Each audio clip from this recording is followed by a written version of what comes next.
You're listening to Something Cheeky, a collection of podcasts where two sisters discuss TV, books, and movies with just enough irreverence and far too many pop culture references. Welcome to Something Cheeky, the Gentleman Bastards edition, where we discuss The Lies of Locke Lamora, book 1 of the series by Scott Lynch. I'm Nikki.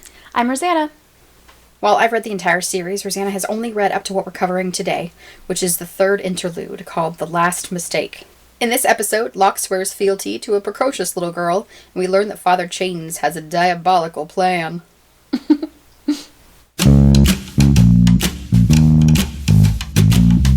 Rosanna, what did you have as a revelation for this interlude? Well, for this interlude, I had a major revelation and a minor revelation. Ooh, okay. So my minor revelation for this interlude was the Wraithstone, or Wrathstone? I think it's Wraith. Wraithstone, which is what they give the animals to make them gentled. Mm-hmm. And we wondered about that. We talked about that. You know, what exactly does that mean to be gentled? And then we hear that they used to do it to people. Yeah. Which is terrible. Oh, yeah. I mean, it's not great for animals either, but for people, they decided that was a worse punishment than, like, death. Mm-hmm. So, yeah. Well, it sounded like it was creepier for the people left behind. It was so disquieting. Yes. I could understand that. So, yeah, that was interesting. We found that out. And then the major revelation was the whole history of Capa Barsavi's sort of rise to his position. I thought those were good historical points that we needed to fill in some of the story. Yeah, I want to talk about the Wraithstone some more. So they found it, the Wraithstone, they found it in the Elderglass tunnels, where it was always found around that. Mm-hmm. So it seems like something associated, while it doesn't appear in nature, it's associated somehow with the Elderglass and the Eldren aliens, whatever they were. Yeah. Culture that was there before. All I could picture, since we imagine that they must have been giant creatures with the way that they built things, was these giant aliens sitting around smoking Wraithstone like it was pot or something. Yeah. And it's fine for them. It's just a nice mellow high. Yeah. But for everyone else, it completely ruins them. Yeah.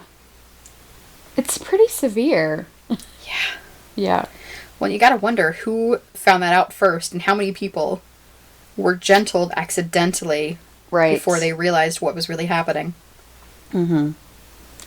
Probably a lot. Because, hey, if you get gentled accidentally and you do it to yourself, you're not telling anybody what happened. You don't know. That's true. So, did you have a favorite quote from this interlude? So, Nikki, my quote from this interlude is by Father Chains, as it often is in these. And he is talking to Locke about his conversation with the thief maker. Well, once your old master started telling me about you, he just sort of didn't shut up for hours. And that, to me, sounded about right. I think by the time the thief maker got to where he was going to get rid of Locke any way he could, he had a lot built up. And he was like, I am done with this kid. Here is an entire list of why I can't do this anymore. Yeah. And he probably couldn't tell other people. He couldn't tell the other kids. No, of course how not. bad he was. So he's been storing this up. And I could just imagine Father Chains the entire time he's talking, just making a list in his head of how he's going to use all this stuff. Oh, yeah. Oh, that means he's good at this. That means he's good at this. I can work with that. I think that he was on board pretty soon. Taking inventory. Yes, definitely. Mm-hmm. We start out with Locke trying to recover from his first hangover. Oh. I thought it was really nice that he was allowed to actually sleep it off. He's 7. That's really a good point. I keep forgetting that in the interludes that he's so young. I just can't get over it. Yeah. He's 7. Anyway. A hungover 7-year-old sounds terrible. And, yeah. Uncontrolled. Poor kid. But it was very nice of them to let him sleep it off. Yeah. And, I had forgotten they have a stable behind the temple. Mm-hmm. Which I had been wondering, where do they keep these horses that they use? Do they just have to go find them and then give them back? And steal them and then return them? Yeah. It's nice to know there's a place. Yeah. A place for them to stay. Oh, and that's how we learn about the Wraith Stone because of the gentled goat. Mm-hmm. Oh, and I had a note. It's tasteless and odorless, like iocane powder. Yes. I also had that recognition. And it has the, it's almost the same because what is it in Princess Bride? It's taste this but do not inhale, or inhale this but do not touch, something like that. What you do not smell is iocane powder. Man. So, we're going to go see Capa Barsavi. Before this happened, what did you expect out of this trip? I wasn't sure what to expect. I did not expect this sort of ceremony. Oh, the fealty ceremony? The thing, as Vikings would call it? The thing. I didn't expect the thing. I guess maybe if I had really thought about it, I might have come up with something like that, but it didn't just strike me like, hey, this is going to be a... I guess because I was sort of... I didn't realize that Father Chains was... what's the word? Payson? Yeah. And so I assumed that Locke was just going to have his loyalty to Father Chains. I didn't realize it was going to go higher than that. Mm-hmm. So, and maybe that's just because I'm not part of a criminal organization. Well, that's what a criminal would say. That's true. So yeah, I guess I didn't look as far as that, or I didn't look as high as maybe it had gone up. So the Capa even says he has to put him before the Duke. Yeah. I mean, he's definitely running the place. Yeah. So, and he does not have a very high opinion of the Duke. Yeah. At all. So, yeah, I wasn't expecting that, but once they started talking about it, I mean, it made sense. It's logical. Mm-hmm. Apparently, I just was not using logic while I was reading it. So there you go. Yeah. Oh my God. Before Father Chains and Locke left, this little interaction between Father Chains and the twins cracked me up. So it said, "This temple will be exactly where I left it when I return later this evening," said Father Chains. Mm-hmm. "Exactly where you left it," said one of the Sansas. "And not burned down or anything," said the other. Or anything. Yeah. They're so great. I know, I love them. I can't even say how much I just enjoy them. They're just even so as great. Little kids, they're so fun. Yes, yeah. I hope that at some point we find out where they came from. How long have they been with Father? How had they been with Father Chains? I don't think it was that long because they remembered Locke from Shades Hill. Oh, I guess that's true. Yeah, so it couldn't have been more than a year. But Locke didn't remember them? I think they were just some of the older kids and I don't think it was much of a crossover. Okay, yeah, that makes sense. Mm-hmm. Because everybody would have that long. Everybody would have known who Locke was when he showed up because the Thief Maker made a big deal about him not being part of the package deal. So that makes sense. Yeah. I wonder if the twins are also just orphans, just like everybody else, from the plague. Oh, from one of the rounds of the plague? Yeah, I wonder. Maybe. Well, I don't know. There's something even sadder about orphan twins than an orphaned individual. I don't know why. At least they have each other. Yeah. Yeah, I don't know. But not quite as sad, I think. Yeah, I guess. I don't know. They're just... I guess what it is that they... If that has been their situation, then they've had a very sad life also. Mm-hmm. But they're so light. It seems they're apparently taking it pretty well, though. Yeah, I mean, they just... And maybe that is because they have each other, so it's not as difficult. Yeah. I mean, it's still difficult to lose your parents, but not losing your entire family, maybe it's made them easier to keep their sense of humor. Yeah. Okay, anyway. Yeah. So we find out Father Chains and Capa Barsavi came up together in their criminality. And because of that, Father Chains gets special consideration, which is basically just distance from really having to check in. Right. So we find out that Father Chains is going to give Capa Barsavi 20% of the temple's earnings. what they've brought in when they collect the money when he's the eyeless priest. Right. Which I thought was interesting because he doesn't mention any other money. So I don't think Capa actually knows about Father Chain's plans. Oh, about any other jobs. Yeah. I think he only knows about him begging for money in front of the temple. Didn't it seem that way? Yeah. That's the only money he's getting. Yeah, I mean, I definitely think that Father Chains is not disclosing anything that he doesn't absolutely have to. Mm-hmm. So, and maybe Barsavi knows that he's maybe pulling some other small jobs, but he doesn't realize the scale they are, so he doesn't think it's worth pushing. Well, I guess he's not pulling those jobs yet. Well, maybe he is. That's true. I mean, I'm assuming he's sending the twins out and Sabetha to do some things because that's how they're going to learn. That's true, yeah. So I'm sure he's sending them out doing stuff, but maybe Barsavi's just thinking, you know what, it's probably not enough to make it worth, tracking it because he's probably assuming it's small amounts because they're children and they're still learning. Mm-hmm. Well, the Capa may just think that they're only there to help him beg. Yeah. Because they are there outside during the day. So I also think, so I also wonder, does Barsavi know about their living conditions? I mean, they might not be as nice as they are. Well, I mean, they were. I doubt he knows. He must about not. The burrow? Yeah, because if he knew, he would think, wow, this amount that I'm getting, if that's 20%, how are they... Mm-hmm. I mean, I highly doubt he knows. Yeah, he must think that the place that they show off when visitors come is where they actually live. Because otherwise... If he's ever actually been there. Well, yeah, I'm saying he must not... If... He may never even been to the temple in the first place. But yeah, I highly doubt that he knows anything about the tunnels. Right, because if it seemed like they had more money, he would think that 20% wasn't enough. So he must think that whatever the 20%... But then how does he even know that that's actually 20%?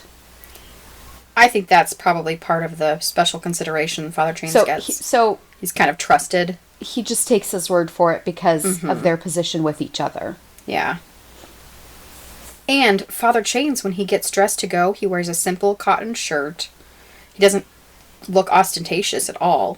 Right, yeah. So it certainly doesn't look like he is bringing in a heck of a lot more money than what he says he is. Yeah, it seems like it's probably somewhat precarious for Father Chains, but he knows how to weigh it. Mm-hmm. But it could go either way if he slips up at all. But I think he's way smart, so... Way smart? Yeah, he's like super genius. Oh my god, it's amazing. So smart. Yeah, okay. Yeah. That's terrible. What did you think about the story of the fancy carpet that the Capa has at the floating grave? I thought that was pretty smart. Yeah.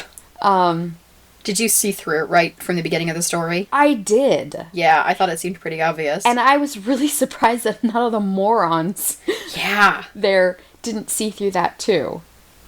Do you really think that this guy who is loaded cares more about the carpet than the loyalty of these people to him? I mean... Well, it said that they were questioning his choices, so they probably... You know how when your boss does something you don't like, you just want to think they did it because they're stupid, not because they have an actual reason to do it? Yes. So maybe they're discounting the Capa's intelligence, and that's why they counted on it. That could be true. But yeah, it didn't fool me for a second. I was like, he doesn't care about that rug. At all. It was just a tool, and he did a good job with it. Yeah, pretty smart. Definitely. So this is where the name of the interlude comes into play, The Last Mistake. I forget why it was called The Last Mistake. It's the name of the tavern that is in the bottom of the broken tower. Of course, right. And there are a lot of names of things in this book that they name all kinds of stuff, like actual buildings, but then they also name stuff, they just add capitals to stuff. And I can't keep them all straight. I should probably have a list in my note journal of just capitalized things. Yes. And their description. I love just the image of the broken tower on its own. Yeah. It sounded like there had been some alien war from the Eldren. Yeah. That broke it, since people cannot break the glass. Right. I really want some more information about this race of people that built this place and then left. You know, I figured it out. Sabetha must be one of the Eldren. That's why we know nothing about either one. Of course. That's it. That's it. All We've makes solved sense it. now. No, you solved it, Nikki. You're like way smart. Shut up. Oh, man. So, the description of the last mistake I loved so much. I'm going to read a little bit of it. Okay. Its walls were covered in a bewildering variety of souvenirs, each one telling a visual tale that ended with the phrase, "Not quite good enough." Above the bar was a full suit of armor, a square hole punched through at the left breast by a crossbow quarrel. Broken swords and split helmets covered the walls, along with fragments of oars, masts, spars, and tatters of sails. One of the bar's proudest claims was that it had secured a memento of every ship that had foundered within sight of Camor in the past 70 years. Basically, this place is an Applebee's for crooks. It has all the decor around. It just represents what it is. It's like they took their garbage and hung it on the wall. But each piece of garbage represents a failure of some sort. Mm-hmm. Which I bet is kind of cool. Yeah. I mean, depending on how they arranged it. Also, really cheap to decorate broken items. What should I hang in this room? Oh, I've got a bit of garbage. So, Locke and Father Chains go in there.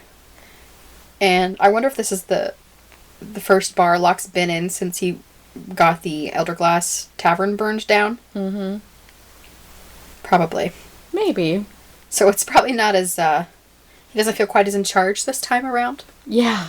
As he did then. He's not terrifying grown men. Right. Capa Barsavi is dressed in a very fancy outfit, including a vest with buttons that are made of human teeth. Ugh. Which is pretty gross. Also, I don't think big enough. But that's beside the point. People with really big mouths. I guess. Just molars. Mm-hmm. What did you think of his daughter, Nazca? She sounds like a real spoiled brat. And I think that if I were Locke or another child in a similar situation, I would be scared of her. Mm. Because she does say, "I am never unarmed." Yeah, she's scary because she's spoiled. She always gets her way, and she has no, moral compass based on the way she's been raised. Mm-hmm. She's like, I have my own assassins. Yeah. And pretty much she's men saying, in the shins with her spiked boots. And she's also like, and I don't even need my assassins because I always have a weapon also. Mm-hmm. And she's young. That's scary. That's like sociopath sort of upbringing. Yeah. I feel like this whole area of Camor is a hotbed of sociopath upbringing. Anybody could go dark being raised here. Mm-hmm. Especially her in this situation where, I mean, she's pretty much just the daughter of a crime boss. Mm-hmm. And they're tough and, scary. I like that Papa Kappa does seem to try to stop her. At one moment he says he's helpless to deny her indulgences, and 4 sentences later he tells her she can't have another brandy and she needs to behave herself. Yeah. At least he's trying. Not very well. We sympathize as parents. Mm-hmm. He's doing his best. He mentions her mother. Mm-hmm. Do you have any... He says, your mother would murder me if I let you have another brandy. I was actually really surprised that he had a family at all. Mm-hmm. So I have no idea who this mother could be, and I was really surprised that... And he doesn't ever say wife, though, right? I don't think so. He just says mother. So they may or may not even be married. So the possibility of another female character, maybe. We at least, at some point in his story, had a uterus. Let's hope there was something attached. We've still only actually met 2 women. The Donna and Nazca now. Yeah. Still haven't met Sabetha. We haven't met Jesseline. They mentioned the Black Apothecary. Mm-hmm. No, the wife, or mother. And we saw the women warriors, but we didn't meet them. That's right, yeah. Yeah. I want more women. I love this book, but I want more women in it. Me too. What did you think of the shark's tooth that Locke had to not swallow and it cut him? I thought it was really weird. This guy, Barsavi, he comes up with some weird stuff. I mean, these traditions and these, just this sort of way of life, I guess, is so strange. The way that they just live, and I found the ceremony with the shark's tooth very odd. In what way? Because... Give me something here. Because it's weird. It's a shark's tooth, and you have to put it in your mouth, and you have to drink something, but you can't swallow the tooth, and then it cuts you inside the mouth, and, like, where are we going with this? It's just strange. It's just strange. For me, that part stood out because we found out that it was a bonds mage that made the tooth do that, which means there's actual magic in this universe. Yeah, and I was happy to see that point made. Mm-hmm. Because, as anyone who's ever met me would know, I like magic. Not like magician magic, like wizard magic. Yeah, so I hope that there's more of that also. Yeah. It's crazy how many different kinds of magic types there are in different stories. Mm-hmm. Like the Harry Potter magic is so different from the magic in the Magicians. Mm-hmm. The show and the book series as well. What did you think of Locke bowing and swearing fealty to Nazca as well? Okay. First of all, why did he do that? Because right before he does that, it mentions that she looks at him with this arrogance on her face, the way that he remembers the Shades hillbillies looking down at him. Mm. But it also kind of seems like he has a little bit of a crush. Well, okay, so here's the thing. I'm scared of her. Mm-hmm. I'm scared of what she's capable of. Yeah. But I thought it was adorable that he bowed to her. And we know, even though he is young, he's very quick. He's a real smart kid. Yeah, and I had my notes future-proofing. Yeah, I mean, I think that he realized that he wants Barsavi on his side, and getting his daughter on his side is a good way to support that. Mm-hmm. To make himself... indispensable, or... Just like a pet. You know what I mean? Like, for her to want him around is good for him. Yeah. For her to see him as useful is good for him. And if she's seeing that, and we've already seen that her father is having a hard time saying no to her, maybe that's even protection for Locke. If he gets in maybe a sticky situation, and Barsavi's like, I told you can't do that, and the daughter's going to be like, but Dad, you know. So, but Dad, please don't kill him. He only broke the secret piece once. And he's my little pet, and he can't help it. You know what I mean? I just think that it was really smart of him to put into motion getting her on his side. Mm-hmm. And I think that that's partly why he did it. I did think it was super cute. Yeah. Because he's just a little boy. Mm-hmm. And she's just a little girl. It's just cute. Even though they're both psychotic. Yeah, it's an interesting thing to say that he's just a little boy and she's just a little girl when they have such big personalities. Yes. And have gotten very far in their short lives. Mm-hmm. I mean, really have gained so much experience compared to, a generic 7-year-old or whatever, just a regular kid that has lived a very comfortable life. These kids have had rough times. Even though the girl has probably had a comfortable life because, her dad's the boss, she's not sheltered. She's seen a lot of things